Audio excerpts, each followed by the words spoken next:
Apakah Aceh bisa merdeka dalam bingkai NKRI? Teman-teman, simak video ini sampai habis biar nggak gagal paham. Assalamualaikum warahmatullahi wabarakatuh. Alhamdulillah. Allahumma salli ala Muhammad. Segala puji bagi Allah. Selawat berserta salam kepada junjungan alam Nabi besar Muhammad sallallahu alaihi wasallam. Teman-teman, seperti kita ketahui, antara Aceh dan Indonesia pernah sangat-sangat lama bergejolak, arti kata berkonflik, karena orang Aceh, rakyat Aceh, tokoh-tokoh Aceh menuntut berpisah atau merdeka, yang dibilang dengan Aceh merdeka.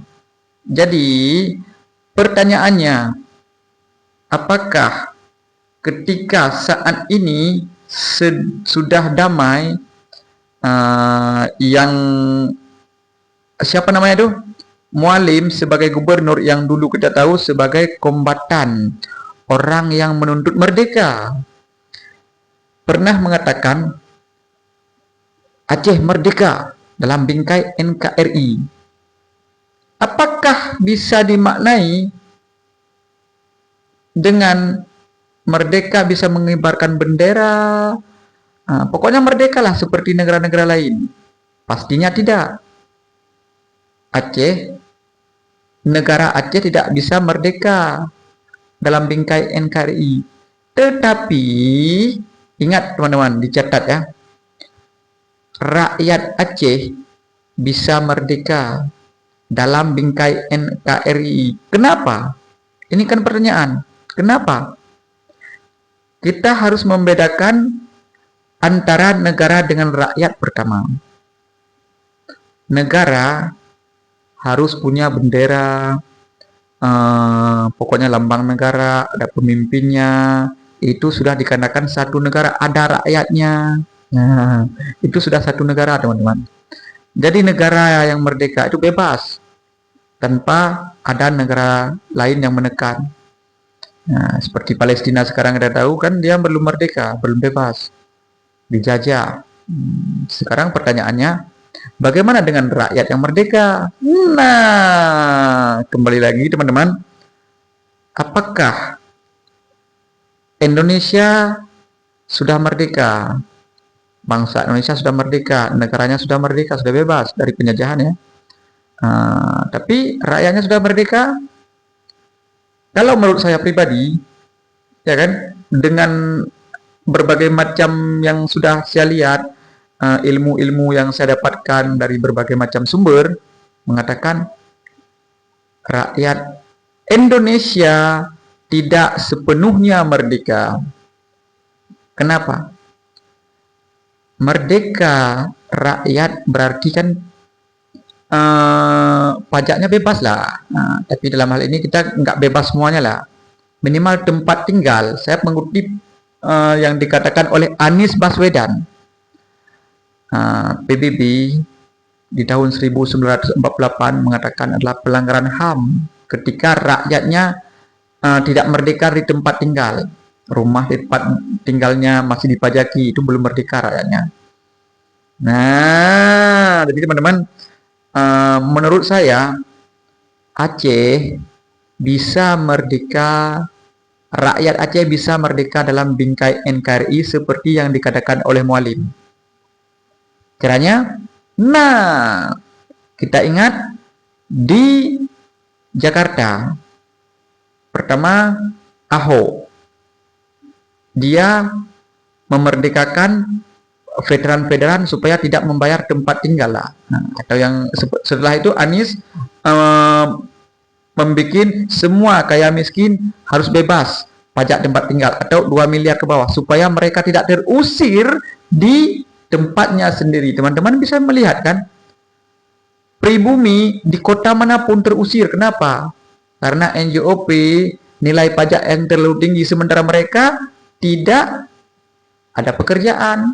Jadi datanglah pendatang-pendatang dari luar membeli tanahnya yang bisa membayar pajak. Mereka pribumi terusir. Apa ya di sini? Apakah bisa dikatakan dengan penjajahan gaya baru?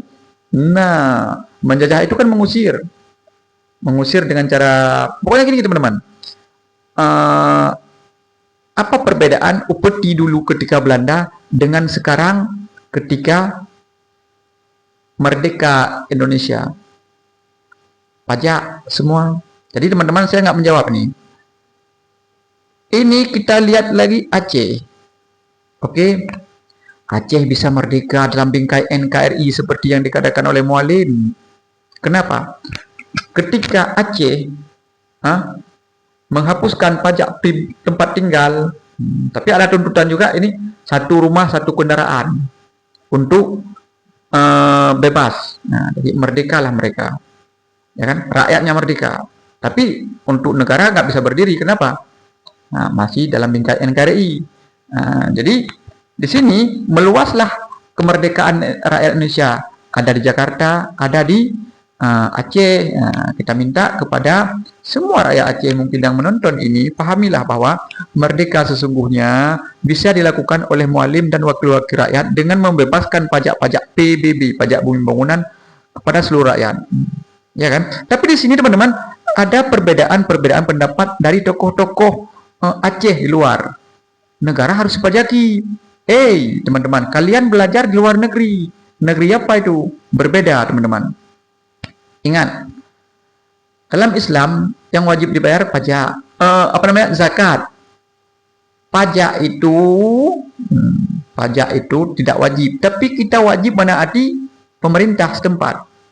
Ketika pemerintah mengatakan wajib bayar pajak, kita wajib juga bayar pajak karena patuh kepada pemerintah. Tapi dalam hal ini, kemana uang ini dibawa? Kemana uang pajak? Oke, kita bahas Aceh lagi. Oke, Aceh diberikan otonomi. Aceh tidak akan miskin jika atau tidak bisa membangun. Artinya Aceh tidak bisa dibangun walaupun tanpa mengutip pajak-pajak bumi bangunan.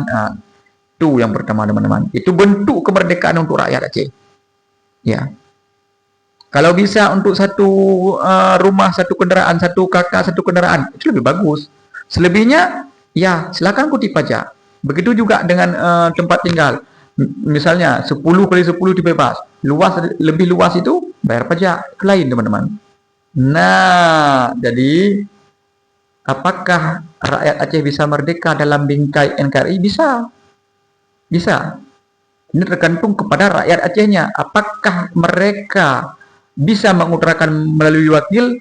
Dan momen-momen kemarin ketika ada demo, seharusnya itu ada poin teman-teman. Ada poin untuk free pajak di Aceh. Terserah nanti parlemen, wakil-wakil rakyat membicarakan tuh. Pokoknya ada tuntutan di situ. Nah, ketika demo kemarin tidak ada tuntutan itu, berarti apa yang harus dilakukan? Rakyat harus mendemo karena Aceh ini daerah demokrasi dalam bingkai NKRI. Jadi ya harus demo lah. Untuk apa?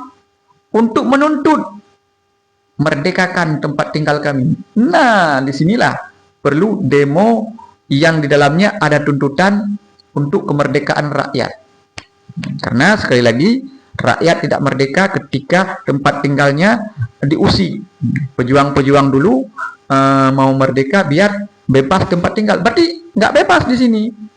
Nah, belum lagi kebebasan lain-lain. Misalnya pelabuhan bebas, ini itu bebas. Itu kan belum. Dibebaskan, tapi nggak diprioritaskan. Begitulah kira-kira teman-teman. Jadi Aceh bisa merdeka dalam bingkai NKRI. Rakyat Aceh bisa merdeka dalam bingkai NKRI. Karena kemakmuran rakyat lebih penting daripada segalanya. Ya. Assalamualaikum.